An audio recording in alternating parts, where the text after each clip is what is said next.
स्वागत है आपका खोजी खजाना टाइम्स न्यूज में। आइए देखते हैं खबरें विस्तार से।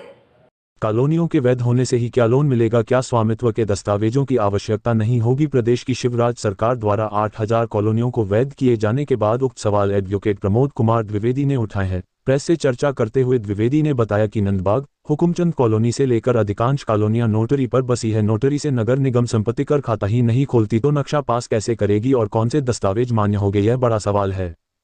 द्विवेदी ने बताया, इस बाबत कांग्रेस एक तय रणनीति अनुसार कार्य कर रही थी, पर सरकार गिरा दी गई। भाजपा अपनी रणनीति बतलाएं। क्या अवैध कॉलोनाइजर गिरफ्तारी डर से रजिस्ट्री करवाने आएंगे? क्या पुराने लेन देन पर अभी रजिस्ट्री करवाई जा सकेगी? क्या पुरानी गाइडलाइन पर ही रजिस्ट्री होगी? द्विवेदी ने स्पष्ट किया कि वे केवल सवाल नहीं उठा रहे अपितु सकारात्मक कदम खातिर यह सरकार से पूछ भी रहे हैं।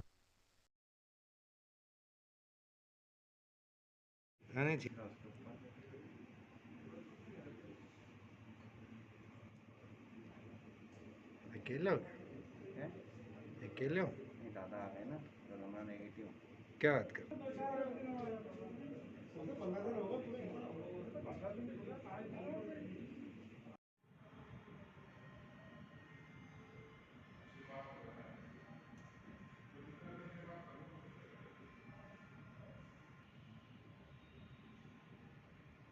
कर में छूट का कोई प्रावधान है?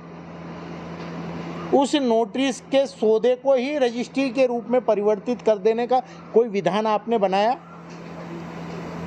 ऐसा कोई सिस्टम लाए कि आपके खाते में है और क्रेता और विक्रेता आए और उन्होंने शपथ पत्र दिया कि हमने ये इस समय अंतरण किया था और ये हमारा विधि मान्य है, अतः इसको नक्शे को कंपाउंड करो।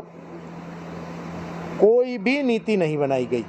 एक प्रकार से देखा जाए तो एक हाथ को जो अवैध है आपने वेद के सामने खड़ा कर दिया। एक कॉलोनी वैध कॉलोनी बनाने में 20% स्टाम्प ड्यूटी मिलती है। कैसे? 12.5% किसान से ज़मीन खरीदने पर, 2% मार्गेज रखने पर, 2% कॉलोनी विकास पर, 2% रिलीज पर, तब जाकर के रेरा उसको मान्यता देता है। रेरा के बिना किया गया कोई भी संव्यवहार अवैधानिक है, आप गिरफ्तार कर लोगे। तो एक तरफ तो जो वेद है उस पर वजन रख रहे हैं। छत्तीसगढ़ की कुल आय का 30 बराबर आय इंदौर देता है और पूरे मध्य प्रदेश की आय का 30% इंदौर देता है। तो क्या वो वैध कॉलोनी काटने वाले अपराधी हो गए? अवैध से वैध करते समय एक फंडा आपने चलाया था कि अवैध कॉलोनाइजरों को गिरफ्तार किया जाएगा, जेल में डाला जाएगा। मैं पूछना चाहता हूं कि कितने कॉलोनाइजरों को आपने 23 मई को वैधता का प्रमाण पत्र जब जनता को दे रहे थे जेल में डाला?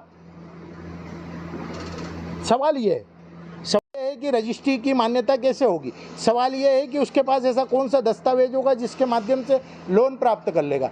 मुझे तो अफसोस होता है कि अपर महाधिवक्ता जैसे पद पर सुशोभित रहने वाले महापौर जी ने ये कहा कि अब लोन मिलने लग जाएगा। मैं महापौर जी से पूछना चाहता हूँ, चलो मैं नंदबाग में अभी एक नोटरी का प्लाट खरीदता हूँ, आप उसको वैध कर दो। कैसे वैध करोगे? आपकी कॉलोनी कैसे नक्शा पास करेगी?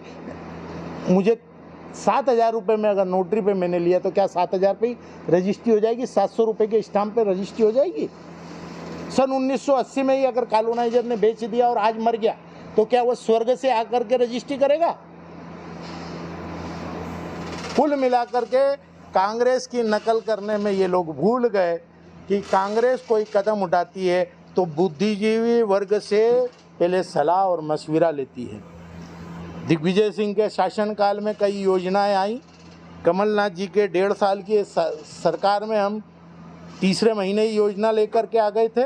अभी भी हमारा वैचारिक मंथन चल रहा था कि कॉलोनियों को वैध करने के साथ साथ आम आदमी पर जो उस कॉलोनी के अंदर रह रहा है उसको वैध डॉक्यूमेंट कितने सहज और सरल तरीके से मिले और कॉलोनी का वैध होने पर उसे आभास हो कि उसको वैधता का प्रमाण पत्र जायज़ तरीके से मिला है।